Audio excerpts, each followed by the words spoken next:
கிறிஸ்துவுக்குள் பிரியமான சகோதர சகோதரிகளே, இன்றைக்கு நாம் யாத்திராகமம் 5ஆம் அதிகாரத்தை பார்க்கும்போது மோசேயும் ஆரோனும் பார்வோனிடத்திற்கு போய் இஸ்ரவேல் தேவனாகிய கர்த்தர் வனாந்தரத்தில் எனக்கு பண்டிகை கொண்டாடும்படி என் ஜனங்களை போக விடணும்னு சொல்கிறாரு அப்படின்னு சொல்லி அவங்க சொல்கிறாங்க.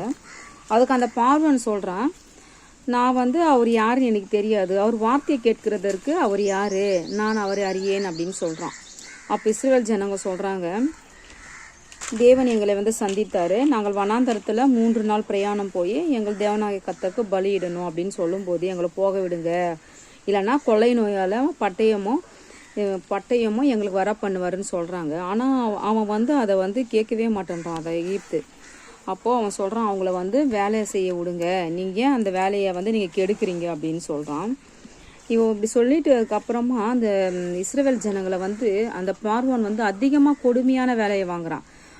செங்கல் அறுக்கிறதுக்கு வைக்கல் எதுவும் கொடுக்காம நீங்களே தேடி போய் அதை தேடி பிடிச்சி நீங்கள் எனக்கு ஒரு நாளுக்கான கணக்கு படி நீங்கள் செங்கல் எனக்கு கொடுக்கணும் அப்படின்னு அவன் சொல்கிறான். அப்போது அவங்க சொல்கிறாங்க, ஏன் இந்த மாதிரியெல்லாம் எங்களுக்கு நடக்குது? அந்த இஸ்ரவேல் புத்திரரோட தலைவர் சொல்கிறாரு அந்த எகிப்து ராஜாவை பார்த்து, அந்த பார்வான்கிட்ட போயிட்டு பேசுகிறாரு, நீங்கள் செய்கிறது நியாயமா அப்படின்னு உங்களுடைய அடியாருக்கு நீர் இப்படி செய்கிறது என்ன அப்படின்னு சொல்லி அவங்க கேட்குறாங்க.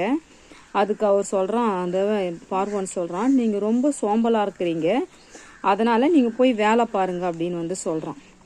அப்போது முன்ன இருந்ததை விட அதிகமாக இவன் என்ன பண்ணுறான்னா கொடுமையான வேலைகளையும் நீங்களே தேடி போய் எனக்கு செங்கல் அறுக்கணும் அப்படின்னு சொல்கிறான்.